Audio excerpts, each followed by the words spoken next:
Well, hello there. My name's Kevin Porman. I'm a developer advocate here at Salesforce. And with me today, I have Mo. Mo, you want to say something about yourself?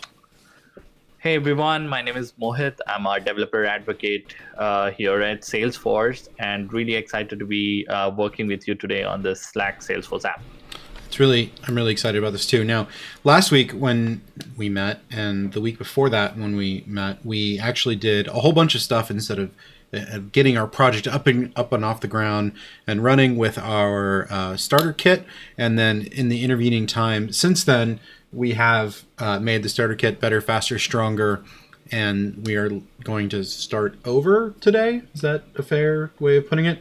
We're going to start over today, but we've made it so much better, faster, stronger that we're going to be up and running in, say, 5-ish minutes, and we'll be able to move on from there. So I have done a fresh checkout of our starter kit here, and what are we going to do here? Do I need to? I probably need to move this into its own folder, don't I? Yeah, definitely. That would be better. So I'm going to move Salesforce. I'm going to get a copy. And Kevin, we have also added the user-to-user auth to the starter kit. So we'll be using that today to build our application. Cool. All right, so I'm going to move that there. I'm copying it. Oh, with node modules, that might take a second. Didn't think about that one. Oops. No worries. So you've done this, the user-to-user authentication, and we just get that out of the box. We don't have to do anything special to set that up. No, we'll get it out of the box. We'll show you. All right, so we just need to run this cd into the scripts folder. Yes, and we cd into the node. scripts folder. Yes, we run node deploy.js. Yes, deploy.js. Okay. There you go. Yeah, so your Heroku app name. We'll do ready to fly v2. Okay. Oh, must okay, fine. The last time also we had this thing. Oh, Okay. We need our bot token. Yeah, so here's where, Kevin, what I would like you to do is go to that api.slack.com and go back to our app, and let's actually upload the new YAML file because we have changed the YAML file as well. We are enabling more scopes for the app and also have added some more things. So let's see. Let's see what it gives me. Let's see if I remember my password, etc. It should be in your email, actually. It should be in your email. You should have a 6-character. That's it. Oh, I got it in my email, and then I immediately closed it. 1 second. So, all right, and we're going to go into 9 more workspaces. I am looking for where we're not. Code Live. I think we called it as Code Live. Yeah, we did call it Code Live. Was that not was that under my work email? Okay, I'm gonna back up. Yeah. We'll try it this way. And now we'll look for the email.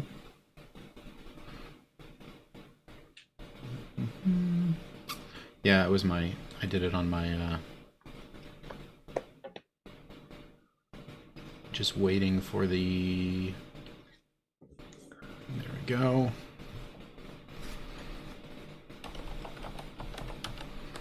Okay. There we go. Code Live. That's the one. Yeah. There you go. All right. There we go. No, I don't want to open the Slack app. But over here. All right. Now we go back to the. You just go back to the api.slack.com. Yeah, you go, Your and apps. then go back to your apps. Yeah. Okay. So ready to fly. That's our app that we were building there. So all that I want you to do, Kevin, is click on that ready to fly app. What's this? Okay, so click on that. Yes, and let's copy the YAML from our folder so you can edit this manifest there. Edit manifest. It's at the. Okay. If you come back also, you'll get that. But let's go back to the manifest.yaml. It will be in the apps folder, the same folder where we have our Node application.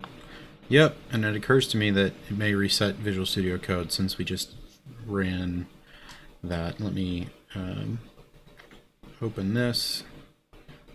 Okay. It's going to reset Visual Studio Code. I'll have to give you another live share link. So that's fun. That's fine. But under, you can share. where is the, it's going to, apps, yes. apps, So manifest here, at YAML. yes. So now here, Kevin, we have added few more components. As you can see, the earlier one had only like who am I there, right? Yep. Now what we have added is if you go look at, there is something called as home tab. We've enabled that. The app home? The app home feature. Yeah. So we've enabled that feature. Now what that feature does is it'll allow us to write to a tab, right? Write to a home tab. Like when you see our app home page, it'll have a tab called home. So those are some little changes that we did, and there are a couple of scopes that we wanted. Now don't worry about this warning, but we'll have to reinstall our app. Yeah. Okay. So click on that reinstall. Okay. Reinstall your app. Yes. And reinstall to the workspace. Yes. So allow it. And there we go. Okay, perfect. All right, so now we have reinstalled. So now let's go get our bot token. Well, we have to start over with our deploy. Oh, okay. Node deploy.js. You have the debugger attached? I do, apparently. Okay. Okay. I'm just going to minimize that because we don't need it. And I'm going to call this ready to fly v2. Now our bot token, is it this one? The bot token. Bot user OAuth yes. token? Okay. What is that? Yeah, the bot user OAuth token. Yeah. It's that usually under the OAuth and permissions, actually. So can you go to OAuth and permissions? Yep. Yes. If I click on the right thing. Yes. There you go. So that's the one. The one that it says you bot user OAuth token. Okay. So that. And signing secret, which is under the basic information, the first one, the very first one. Be convenient if all of this was in one spot. I would love to, So now, if you actually scroll down, it's at the bottom. Secret. So the signing secret. Yeah. Show. Click on that. Yes. So that, and now. It should now ask you for the DevHub alias that you have. Okay, and your scratch org name, which could be scratch org. That works. Yeah, that works. So now it's setting up the app. Now, while this is setting up, Kevin, we did some changes to the connected app template that gets created. Okay. And I can show you a couple of changes that we did there. So from the last Before we do time, that, I'm going to have to share my screen with you again. I forgot. Okay. Since we reset the Visual Studio Code here. All right, let me send you that link. And ladies and gentlemen, you know it's live because something's not working quite right. Okay. Yeah. So you should be able to join then. And then we've got... You might need me to open a file. Yes. Let me join that first. Okay, trust workspace and continue. Yeah, so now let me find you. Okay, so now Kevin here, if you go to the templates folder, it should be under the scripts folder actually. Scripts, templates. Yeah, and there should be, yes. So connected app, if you open that, so there are two very important things that I added to this to make the user-to-user auth flow work. Mm-hmm. So one of them is what we call it as callback URL. So that callback URL is the route where the redirection happens in the OAuth process. So I'll show you when the OAuth dance happens. That is, we'll have a home button called as authorize with Salesforce. So when you click on that, it takes you to a Salesforce screen. Mm-hmm. You enter your username and password of your Salesforce account, and you authorize the Salesforce to Slack. And then it comes back to a URL with a code in the URL. That is the URL there. And if you look at I have a template called Heroku instance, because what I do is when the connected app gets deployed, I automatically populate that Heroku instance based on the Heroku domain that gets created. And then I also added something called as consumer secret, and that information is also required to get the access and refresh token. So that's secret. So that information is again automatically generated. It's a random string that gets automatically generated and gets deployed to Salesforce. And I'll tell you a fun fact about this, Kevin, about consumer secret. So it is the only field that won't get retrieved even if you do an MD API retrieve of a connected app. Oh, wow. Because it's secret, it gets set in the, it gets set in the instance way, in the Salesforce instance, and that's it. Only way you can get to it is through an admin access and going to the connected app and clicking on a button to actually copy that. Otherwise, it's not even retrievable by any API. Wow. It's just a security feature. All right. So now, as you can see, it created that connected app for us. And then now it's also creating that Heroku instance where our Bolt app will be there. And it's setting up all those environment variables that are required. There are a couple more environment variables now called redirect URL, the consumer secret, as we showed. Those also gets populated. So once all of these things happens, I should be able to go and show you, or basically we will be able to connect our Slack and Salesforce together with user-to-user auth flow. Because now there is that homepage. You remember last time we were building that homepage screen and we ran out of the time. We ran out of the time to build that whole OAuth flow. But now we will have that. So speaking of which, I'm going to bring my Slack window over here. Definitely. And make it a little bigger. Yeah. By the way, we've had some people join us from the community in our Slack channel. You're welcome to do that. We will enjoy good fun here. Earlier today, Todd Halfpenny showed up, and I pinged him. I think he's here with us now, and feel free to say something in the general chat there. We'll be sure to enjoy that. But it just finished deploying our Heroku app. Okay. And it looks like it's run everything. Yeah, it ran everything. So why don't we, Kevin, go to that Heroku app? I also parallelly open the Salesforce Scratch org. All right, I'm going to have to log into Heroku here, aren't I? Okay, yeah. Logins. So many logins. So many logins. 1 second. We have 3 systems here playing: Slack, Salesforce, and Heroku. Exactly. And between them, I'm guessing there's at least 5 passwords. Yes. What to do? I'll find the right Heroku account.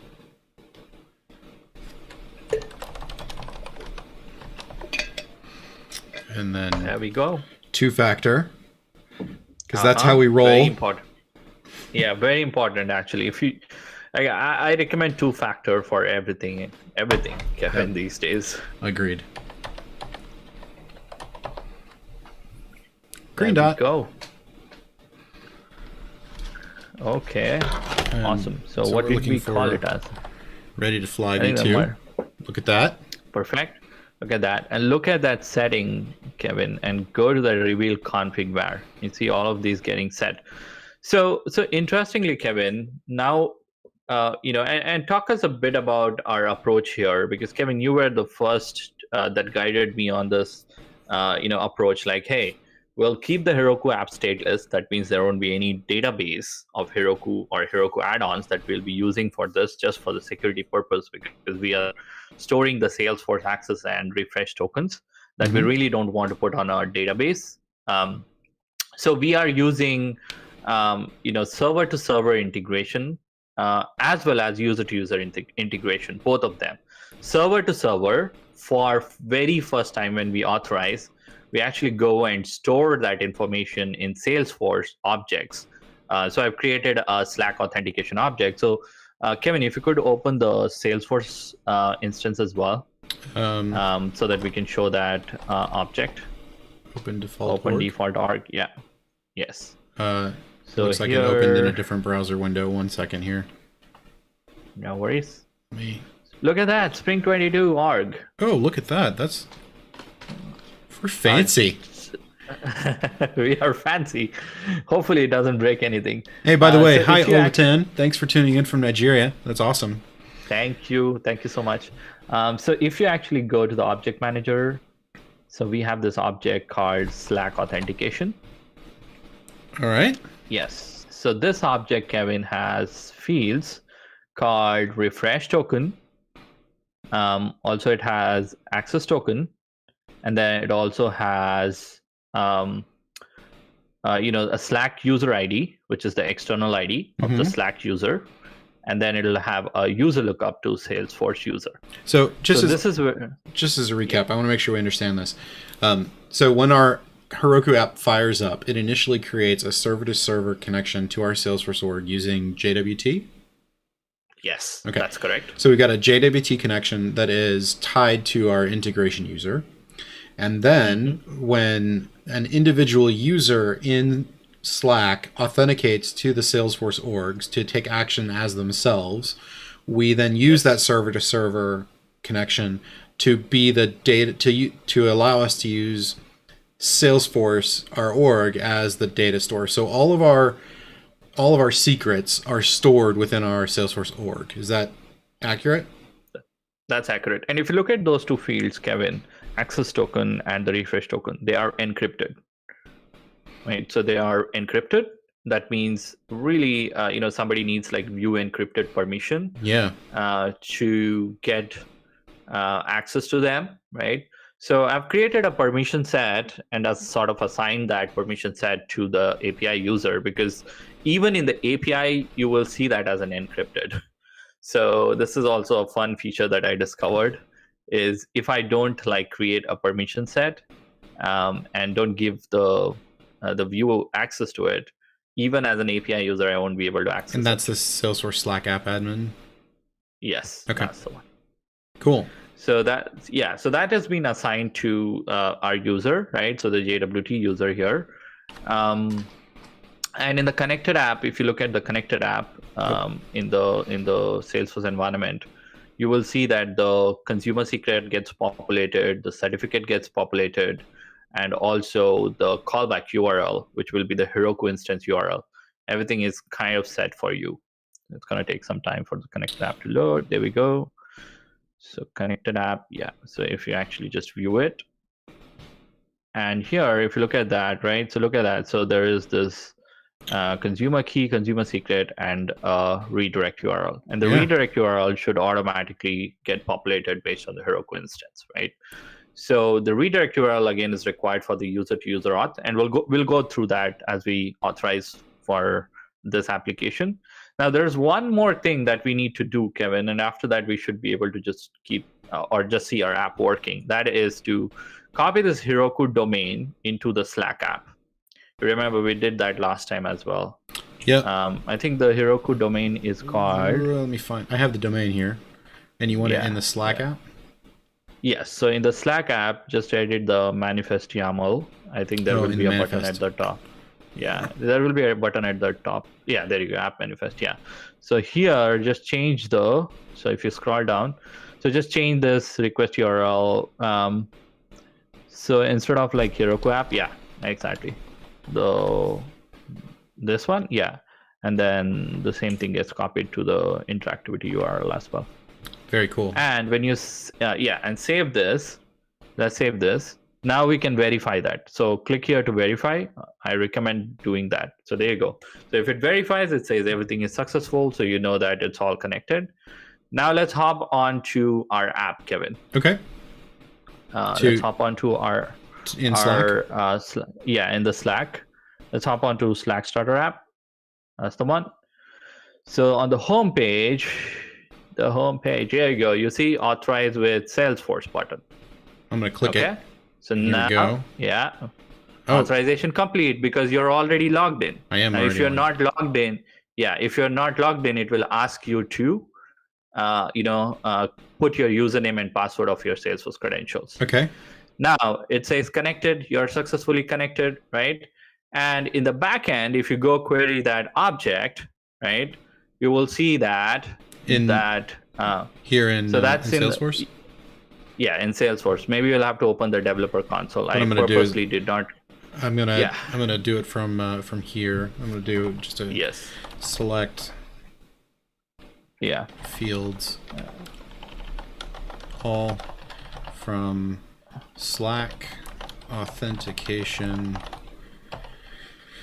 limit 2. And we'll do query with currently selected text, REST API. What's it? There you go. And here is here is well, it doesn't give us there will be doesn't give us great column headers. It's not a great because the tokens are longer, you know. Now is this the encrypted version? Because I'm now authenticated. Remember, you are also the power user. That's why you're able to see that. But purposefully, there is no tab and there's no access to this for the users. I like it. Your regular users won't be able to even see this table or know about it. And even if somebody accidentally assigns them, it will all be encrypted.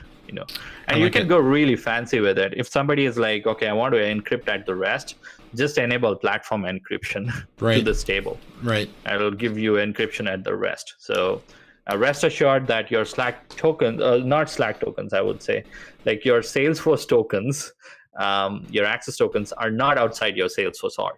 It's inside your Salesforce org, securely locked, and you have more power. Like, for example, keep the object private. So, keep the object private, disable all the field level security. Don't even give the read-only access. Keeps only to the out of user. Yeah, keep everybody out of it. Okay, great. So now we have all of these, Kevin. So why don't we run that who am I command, Kevin, and see if it's all working. And then from there, we can... so you can run that on any channel if you want, like a general channel. Yeah, you can even there and say, who am I? Who am I? Yeah. So now this is as an authenticated user, That's awesome. Yeah, that is so awesome. Yeah, and I want to thank Alba here because she kind of brought the documentation on our GitHub channel. So if you actually go to the GitHub handle, Kevin, The GitHub it will, the GitHub repo, sorry, it has all the documentation that one needs to understand, in terms of if you're very new to, so this one, the main repo, So if you are very new to like OAuth, you might have difficulty understanding like the OAuth and how the authorization works, etc. We have created some, so we have also created like charts for you. Alba did some, diagramming. So that way you really have a real logic of what we do behind the scenes for. So now that we have this, Kevin, how about we set up our local development environment and we go code something today, which we planned for. One of the things I would want to show you, and then you will appreciate like how easy it becomes to actually start working with this setup. So let's actually do let's enable the local development, and you know how we did that last time. I'll show you. So the way to do that. Yeah, you can drive. Yeah, I can drive. So okay, let me see if I can. Is it in the browser? That. Yeah, mine is in the some things in the browser, but some things here locally. So okay, can you see that I'm on the config file? No, but let me fix that because I can make that happen. Okay. There we go. Okay, so here, right? So for the local development, make sure that the socket mode is enabled, and also you provide an app token. Okay. So now to provide an app token, right? So socket mode we need to enable, and we need to create an app token for our app, and just feed that app token into the .env file. So there should be a .env file created within. Yep. Is there a .env file? Yeah, I just opened it. If you switch to following me in LiveShare, if you click on the little, click on that, then you'll be able to see where I'm at. And I just opened the .env file. Yeah, so here, Kevin, so first let's go to api.slack.com and create an app token. So to create that, go to the basic information. Yeah.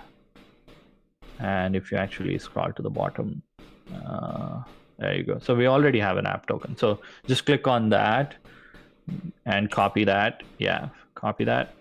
And then come back and create an environment variable called Slack underscore app underscore token. Slack underscore app underscore token equals, yeah, whatever we copied. Okay. Yep. XApp. So XApp is what it starts with, right? Okay.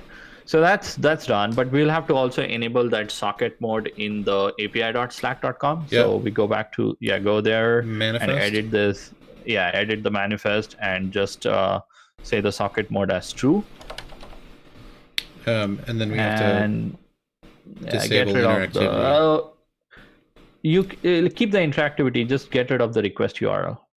Okay. So that's something that I learned last time, is like we just need to get rid of the request URL. That's it.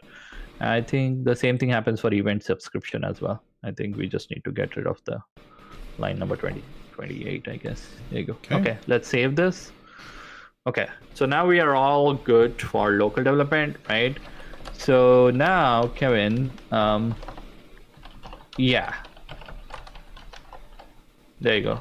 Not in the config folder. Yep. I think it's just the start. Yeah. So now, Kevin, if you do app.js, right, and enter, right. So we don't want the debugger to be attached. Can we switch off that, Kevin? We don't want the debugger. I learned that the console log should be fine for us. As soon as I remember how to disable the debugger. Command Shift P, and then say. You can say Command Shift P, and that will give us the toggle. Or I think it was, what was it called? Toggle. Yeah, toggle auto attach disable. I think it's the last one. There you go. I think you'll have to reload. Oh, don't reload the VS Code. I know. Okay. No. So there you go. So the Bolt app is running, right? Okay.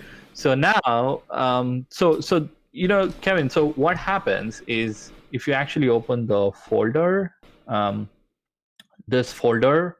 And this folder, there is a file called middleware, okay? Or folder called middleware. Okay. There should be a folder called middleware, okay? So what we do, Kevin, is so Slack, before it kind of sends any request, like when you're executing a shortcut command, or when you're listening for an app home event, or any kind of event, right? Or any kind of an action, like a button action. What we do is I automatically do this authentication before any request, and make sure that the connection object is available in the context. So what happens is when you run that shortcut, you don't have to worry about writing all the logic. This middleware gets executed always. So you have that context within the Slack. So I'll show you. How can I take the control here? I'm trying to take the control. Are you on the... I just want to be on the terminal. Let's see, the terminal. Let me share the terminal. Okay, so the terminal can be made read write. So now you can control the terminal. Okay. Yeah. Okay, perfect. So let me do this. So I may say control C. Okay, now I got out of the terminal. Okay, so now Kevin, so look at this. So what I can do is I'll go back to our listener folder, and go back to shortcuts, and go back to who am I. Can you see my who am I file? Okay, so on the context, you see this context, right? So this context now has Salesforce connection automatically for you. So if it is authorized, you have this flag has authorized checked, and it'll also have that SF connection, which is the connection object of the JS Force. Okay. So I'll show you how it works. So let's do a console.log. And then let's debug the context here. Console.log this. So now what I'm going to do is start the node app. The Bolt app is running. Now let's execute the shortcut. Let me execute on my end. So I'm going to go back here to the code live, Salesforce Slack starter app, and then execute the shortcut. Now, what's interesting is, Kevin, I have not authorized. You have authorized with your stuff. So that's really interesting. So now, Kevin, I'm gonna two logs here about using the JWT flow. Yes. So now what I'm going to do is I'm going to go ahead and say, execute this, right? So I wish my screens could be shared, but I'm pretty sure you're seeing the log. Mm-hmm. So look at that. It says has authorized as false, right? And it says this is the bot user ID. Yeah, so it's not authorized. My connection is not authorized, right? So it doesn't have the connection object into it. But Kevin, try to execute the whoami command from your end. There you go. Come on, it should trigger. What's saying? Some error happened. Wait. Oh, expired trigger ID. Okay, that could be because it didn't respond within 3 seconds. Okay. Why don't we come out of this? Like, okay, try now. Like, go and run that Node app and try now. Run that Node app. The Node app is not running. Let's try. Yeah. So Bolt is running. Okay, let's try it now. You have the debugger off, right? Yeah. Okay. There you go. Okay. Look at that. So now look at that. So you have access to. Now remember, because you are also the power user, right? So you are able to see the access token, etc. But really, for other users, you won't be able to like see it. It'll all be encrypted. But anyways, but the thing is, so the connection object is there. So next time, if you have to write code, right, all that you do is that line number 13, right? Line number 13 gives you access to the connection object, and then you are free to execute anything you want, right? Any data command in Salesforce. Like you can query, you can write DML, you can do whatever you want. So any shortcut, if you want to write, that context will always be there, and that context will always have the connection object. So from a developer's perspective, it's really easy. All that we are doing is playing with the context object, and that's about it. I like it. Okay. All right, so how do we start? All right, so let's start building one. Yeah. let's start building one. Let's get to the building aspect of it. Okay, so how about so the thing that we are creating today, Kevin, is the travel approval app, right? I don't know if we talked about the app that we will be building as a sample app. Yep. We're building, so as a reminder for people who are just tuning in, we are building an application that allows people to use Slack to submit a travel approval request, and that will go into Salesforce where we have normal approval processes, and your manager can approve or deny it based right there in Slack. Mm-hmm.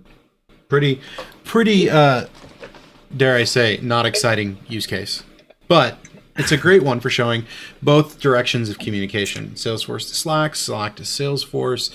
We have per user authorization. And this is about 3 months ago, my team, including Mo, did what we affectionately refer to as the Slackathon. It was, all diving in and learning how to do all this kind of stuff.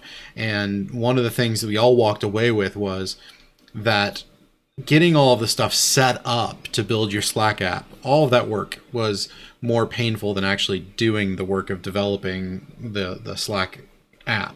And so I really want to call out Mo and Alba's work here, because this has made this super exciting. In less than half an hour, we've spun up everything from cloning the repo to getting everything running, including local building and debugging. So with that said, where do we go to actually start building our interface? Yeah, so that's a good question. So we will build. So today we are building one of the commands, right, to create that travel request object. Now that object doesn't exist today, Kevin, in Salesforce, but we'll build that as we progress along. But the first thing that I want to build is a form. Okay, like a form.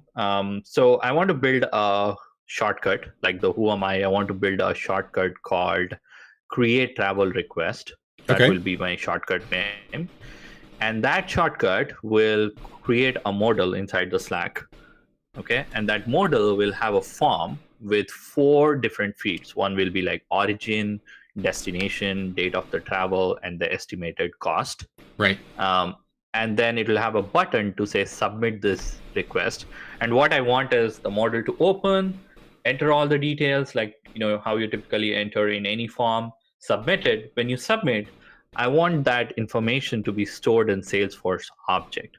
So that's all my aim for next session. So for this session, remainder of this session and the next session, to actually showcase how to build that UI in Slack, and then how to create these objects in Salesforce using the framework that we have put together here. Okay. And we'll do all locally, like as you see, and then we forget about Heroku for now. It's all local, as you can see. We can see everything here locally. Now, before we dive into that, I have a couple questions people have asked in the chat that I want to address real quick. Aleten asked about the fields all and whether or not that was tied to an API upgrade or if it's always been available. It has not always been available. It is a relatively recent last 3 or 4 API versions, and there are some constraints about it. If you want to know more, you can do Salesforce Sockle fields all as a list there, and you can see the definition and how to use it. The biggest one is whenever you use it, you have to set the limit. You can select fields all, but only up to 200 records at a time. And I think there are a couple other limitations you can see as we dive in there. But with that said, let's dive back into our Slack building here. We've got our listeners shortcuts folder. Yeah. So let me take over, Kevin, and then we can walk through. So first, I'm gonna definitely go back and switch off the command line. Take the command line out. So you remember there's a shortcut folder, and I'm pretty sure you can see that, right? So so anytime you build a shortcut, I want my developers to add their file in the shortcut folder. Okay. Similarly, anytime you're listening to any event, please add it in the events folder. Anytime you have actions, put it in the actions, right? So we want to follow the proper kind of an application architecture so that it becomes really easy to maintain. Right. So what I'm going to do is go back to the shortcut and add a shortcut called create travel request.js. Okay. So that's my shortcut. So this is my shortcut file. And now what I'm going to do is, now what you can do really just to make it really easier for you is you can always do a callback function. So what I try to do always, as I said, with the way my brain sort of works, is I always create the callback function beforehand itself. And then what I do is so what do we want to call it as? So this is a create travel request, right? Should we say create travel request, create travel request callback? How about that? Okay. And then const, so the function name, right? So it's a function. I love arrow functions, makes it really easy, right? Yeah. The thing that we want to do is we want to really register that here, right? So all that I'm going to say is, so in the index file, so that I don't have to sort of import this every time, my index will have that function. So I'm going to say const and whatever the callback name, right? So in the index, so this is just like an index, and then say require, and then let's see this thing. Oh, there you go. Oh, the tab 9 helps. Anyways, the tab 9 is helping. Oh, that's not the right name. That's not the right That's name? the callback. Really? We want create. Oh. Because it's the file, right? It's create travel. It's a file. Yeah. It's a file. Yeah, it's a file name. Create travel request. Request. Yeah. Like that. That works. Okay, and then we just register that. So we say app.shortcut, and we need the callback ID. So this is this one, like the callback ID, and this is the callback function, right? So this is the callback function. So this ID, Kevin, should be there in our YAML, but we will have to create one. Yeah, so we'll have to add it. I'll show you how to add it from the UI. Let's not add it here. Okay. Because from the UI, it's really easy to understand what the shortcut is all about. Okay, but before we do that, I want to dive in and make something perfectly clear, because this tripped me up when I was first doing this. you see these listeners files and the config file and the app file. What's happening here is this is doing what's called a cascading require or a cascading include. So at the top of the listeners folder is an index file, and that index file requires the shortcuts, the events, and the actions, everything in that folder.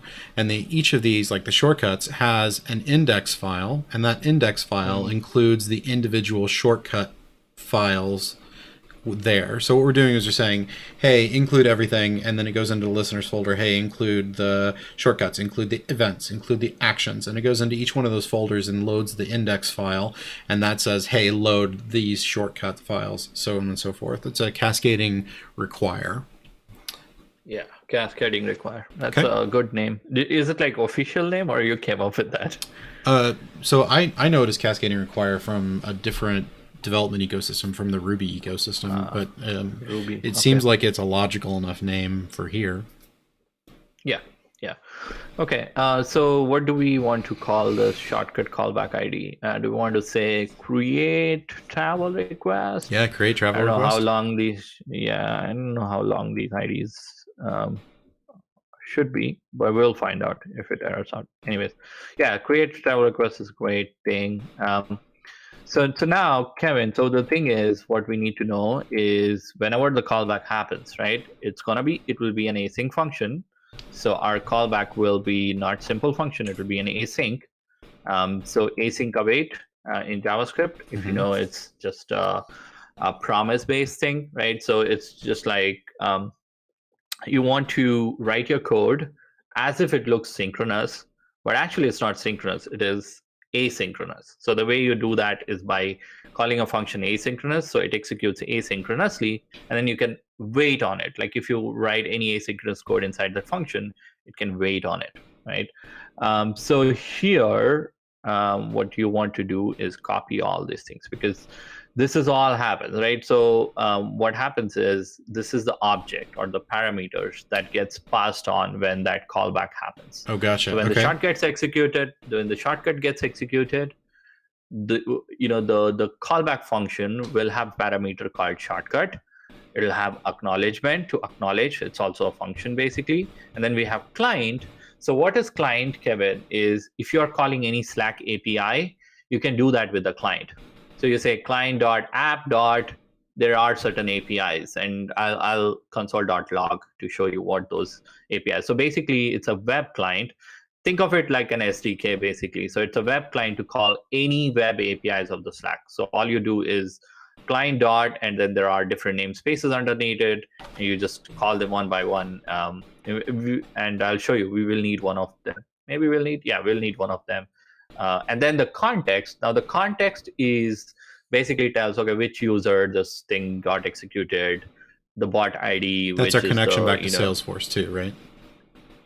Yes. So there what I've done is I've also overridden that to include one more object that has a flag, and also there is that connection object, so that the connection will always be there. And as a developer, you don't have to think about, okay, do I have to do an access token capture or a refresh token capture?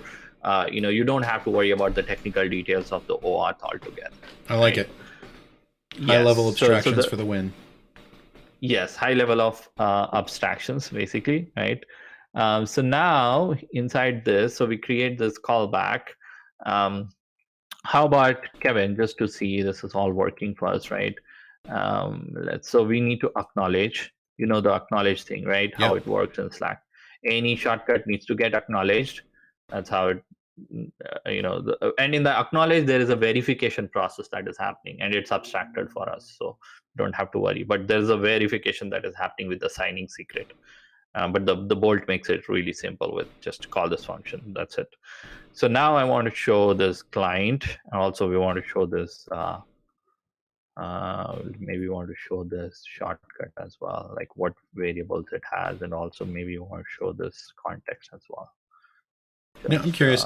Inside a browser, we have not just console log, we also have console.debug, other sorts of things that help format this stuff a little better. Do we have those in Node, or is it just console log? I think it is console log, Okay. but there are open source node modules. It's an open source node module for everything. Yeah, so basically you can import one for formatting this better, etc. So it's up to you. But I think console log works for me.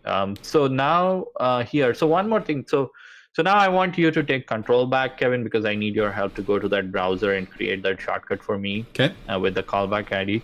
So here, actually, where do we go for? So not on the basic information.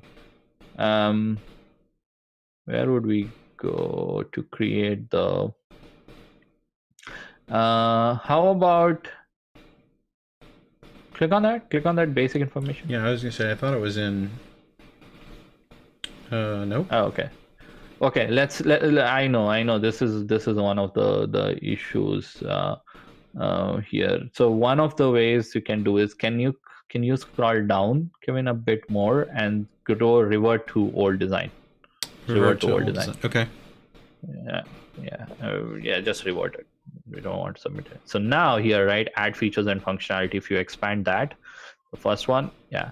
So here we can go and say, I think ours is a shortcut, right? So the shortcut is in the interactive components or event subscription. I think it's in the shortcuts. It's in the shortcuts. There you go. So let's add one, Kevin. Let's add one called. So there are two types of shortcuts. I want to clarify this page a bit. So there are two types of shortcut that you can add in the Slack. One is global. That means like the who am I, which is available globally. The other one is a shortcut for a message. That is, if you have a message and you usually see that 3 dots there, so you can click that and your shortcut can be part of that. So that is for conversation. Let's say you did some messaging and there is a conversational thing going on. So that conversational, so if you want to take some data out of that context and do some actions on that, so that is for that message. But in this case, I think the global shortcut should be fine, Kevin. Okay, hold on a second. I got a quick question from Olden. He's saying, are we restricted to using JavaScript for this, or can we use something else that runs on Heroku? And the answer to that is we're using JavaScript, but you also have Bolt for Python and Bolt for Java. And while the individual syntax of things is going to be slightly different, of course, the general flavor of what's happening when and where is the same across the Bolt family of APIs or SDKs, excuse me. However, big caveat: if you use our Slack Salesforce starter kit, you're going to only get it in JavaScript, because that's where we do that. In the Force app, that's where we have of our. It's asking in the Force app bit here. This is where we've got metadata for, say, our objects, like our custom Salesforce object. So yeah, if you use our starter kit to get up and running with this, then you're going to be dealing in JavaScript only. We haven't done it for Python or for Java. Yeah, and we are opinionated a bit, I should say, right? But Mo likes JavaScript. Actually, that's not 100% true. Oh. I love Python as well. Okay. That's also one of the the languages that I love. But I feel like as a Salesforce developer, right, you are more connected to JavaScript because you do your LWC in JavaScript. All our toolings are built using JavaScript. So. But yeah, feel free. If you're adventurous, as I said, if you want to learn a new language, this is the thing. Build a Slack app in that language. There's nothing stopping you from doing that. Build an SDK. If you're more adventurous, build an SDK in the language. Like someone was asking me, like, can I use Rust to build a Slack app? I was saying like the Bolt is just a wrapper over the APIs of Slack. So, you can build your own SDK with the APIs always. Yeah. So, Olden, I just dropped the link in our Slack channel, and you can join us on our Slack channel and see that Salesforce link there. You can also screenshot the screen to see it there.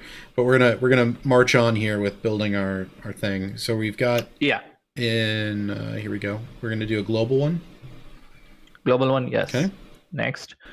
So the name, I think the name is create travel request. What do you want to call it as? Yeah, make sure the callback ID is create underscore travel underscore request in all lowercase. Yeah. So we are using all sort of notations here. So like for the callback IDs, we are using, what is this called? Again, I forgot. I made a little tutorial on the variable naming conventions. Yeah, so this is snake case. Snake case, yeah. I think we're on. Case. I think right. with Bolt and Salesforce and Slack, we're on a mission to use all the possible variable naming conventions we can. But for right now, we're gonna just drop this in here, right? Yeah. Okay. Yeah, and then create. There you go. Save changes at the bottom. That was easy. Okay, that's it. Now we should be doing the node. Let's execute the node Bolt, and we should see the Uh-oh. There's an error. Module not found. What was saying? Which module not found? It's well, you know Let's what? see. We probably have to save this file. That might be important. Oh. Okay, let's see. So yeah, There we all go. the files should be saved. Yeah, this index one wasn't saved. Okay, got it. Okay, so Bolt app is running now. Let's go back to the Slack and try to execute that. Just go to any channel or anything. Yeah, you should see one called create travel request, and it should log. It's not doing anything at this point, but there you go. There you go. It did log everything for us, right? So this is the context. I think the last one was the context. Yep, and then this one is the web client, the shortcut. The shortcut has the what does it has? Like it has the trigger ID. I think that's what we will need to trigger a model. Yep. The trigger ID. Okay. And then the client. Where is the client? I think we also logged the client before that. Yeah, so as you can see, Kevin, client has different methods. It has like the logger. I think more than logger, I'm interested in things like So just before that, like it's calling the Slack APIs basically. As you can see, these are all the APIs in the Slack. Different APIs. So like for example, if I want to say, okay, I want to create a channel, right? So I will say client.channels.create. It's a function basically. That's really cool. Right. So yeah, it has all the. If I want to open the model, and the next step that I'm going to do is to open up a model. And to open up a model, we use the API called views. Okay. It should be in that client. It should be in the client somewhere. I think we logged too much of it. Yeah, somewhere. Anyways, we'll go ahead and code it. Okay. I mean, we have 7 minutes. So let's see if we can just trigger the model. Yeah. Model, and then from there. So let me take over. So let's go back here. So again, every time I code this, I go back to that Slack docs to so client dot, and I think one of the things we need is to trigger the model, right? Let me open the Bolt documentation. So we got the Bolt docs open here. You got the Bolt docs? Okay. Yeah, opening modals. Click on opening modals. Yeah, opening modals. Yeah, that should be fine. Opening modals. Okay. Yeah, so we have acknowledged. So it's called. Okay, so we have to call this client.views.open basically. So let's do that. So client.views.open, and that's a function. It accepts an object, and that object we need the trigger ID. Right, the trigger ID. Now the trigger ID is something we got from, I think the shortcut had the trigger ID, right? So shortcut.trigger ID. Was it the shortcut? We can find it here. Yeah, let me scroll up at the very beginning. Yeah. I'm scrolling down. So it's it was the middle one we wanted, right? Yeah, the trigger ID. Okay, yeah, I think that's fine. Okay, so we have the trigger ID, and then we have the views, right? So view is a JSON, right? A view is a JSON. This one has to be a JSON with the block UI, basically. So this is what we're going to build next. So I'm going to just say view for now. So to put all your UIs, right, Kevin, again, we've created a user interface folder, right? That has all the UIs. Even we have the models there. We already have like two modals, one for authorization, one for who am I response. Let's add one more. What do we want to call that modal, Kevin?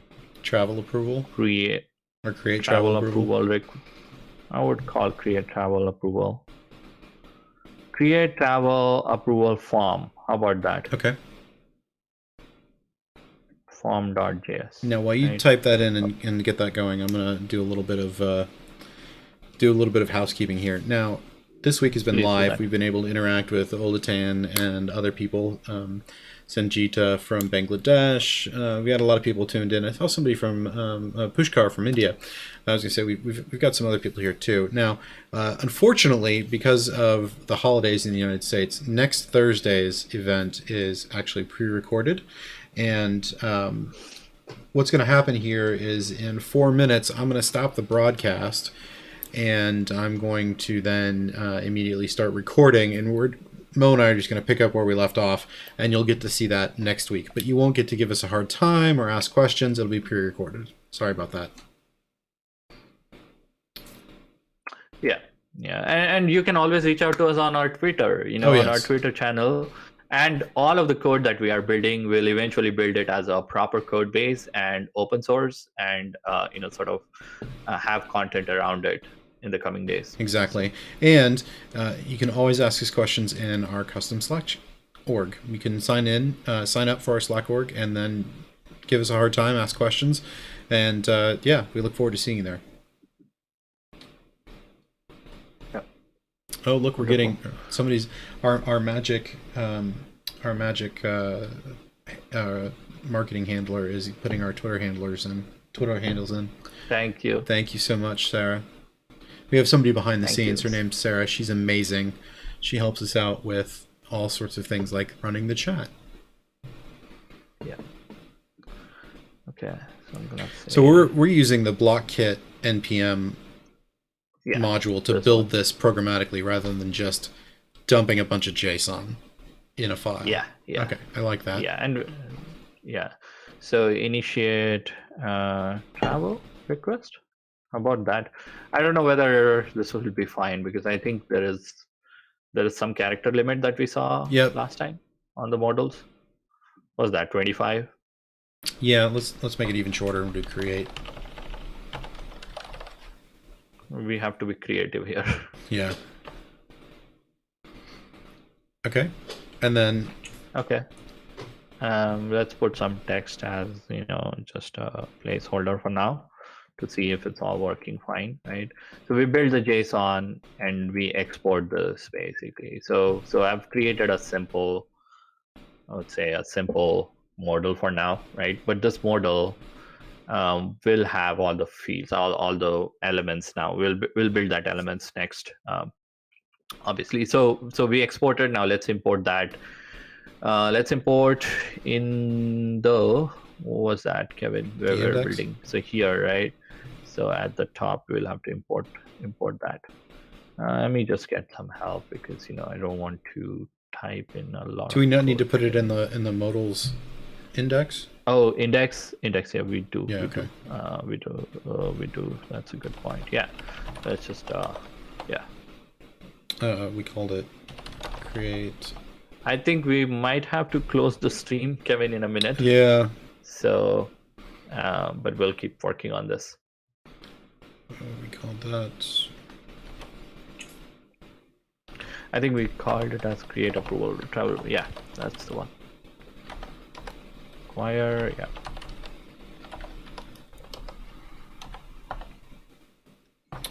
Okay. There we go, and then export it. Export as the module here. Just put a comma there, and yeah. Export as a module. No. Wait. It has to be the name, exact name. Oh, it has to be this. Gotcha. Yeah, because that's what we require, and we export. Okay. That works. And then over here, I like that it's auto formatting. I do. Now, hold on, we're going to pause there. It is 2 o'clock. Unfortunately, we're going to have to stop there. We've created our mobile. We haven't seen it in our app, but we're going to pick that up right where we left off next week. Thank you so much for tuning in to Code Live this week. Enjoyed having the chat with y'all, and we will see you all again here next week for a special pre-recorded holiday version. Thank you.